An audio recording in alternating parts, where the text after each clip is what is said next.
రేనాటి వీరుడు వడ్డే ఓబన్న చరిత్ర నేటి తరాలకు తెలియజేయవలసిన అవసరం ఎంతైనా ఉందని భూపాలపల్లి ఎమ్మెల్యే గండ్ర సత్యనారాయణ అన్నారు.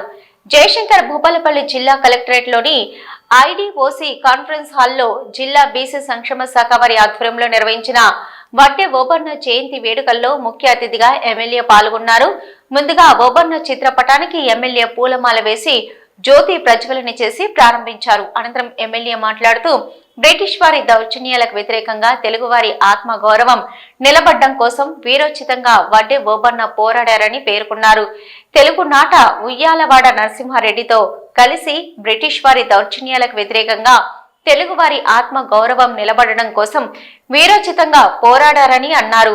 ఆనాటి రేనాటి వీరుడు వడ్డే ఓబన్న చరిత్రను నేటి తరాలకు తెలియజేయాలనే ఉద్దేశంతో ఈ రోజు సీఎం రేవంత్ రెడ్డి ప్రజాప్రభుత్వం ఓబన్న జయంతిని అధికారికంగా నిర్వహించినట్లు తెలిపారు.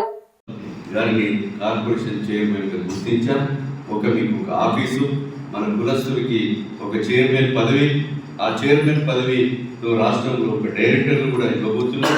ఇచ్చి రేపు రాబోయేటువంటి ఒడ్డ కులస్తులకు హక్కును కల్పించి మీకు ఒక స్వతంత్ర సమరయోధులుగా దేశం కొరకు పోరాడినటువంటి ఓబన్నను రాష్ట్ర ప్రభుత్వం గుర్తించడం కాకుండా అదేవిధంగా మరి రాబోయే రోజుల్లో కూడా వారి స్టాచ్యూలు, వారి విగ్రహాన్ని కూడా హైదరాబాద్ నడిగొడ్డులో ట్యాంక్ బండ్ మీద కూడా పెట్టే ఆలోచన జరిగింది.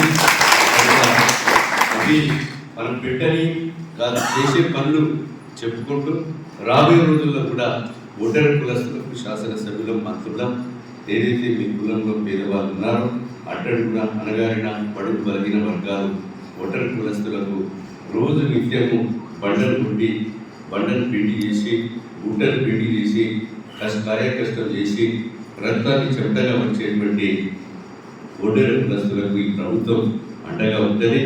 మీరు కూడా ఈ ప్రభుత్వానికి అండగా ఉండి రాబోయే రోజుల్లో మీ ఆశీర్వాదం, మీ దీవెనలు ఇస్తే రాబోయే 4 సంవత్సరాలు కూడా మేము చెప్పినటువంటి ప్రతి మాట అమలు చేసి తీరుతామని తెలియజేస్తూ హాజరైనటువంటి ఓటరు కులస్తులకు ప్రతి ఒక్కరికి కూడా హృదయపూర్వక నమస్కారాలు, ధన్యవాదాలు, కృతజ్ఞతలు తెలియజేస్తున్నాను.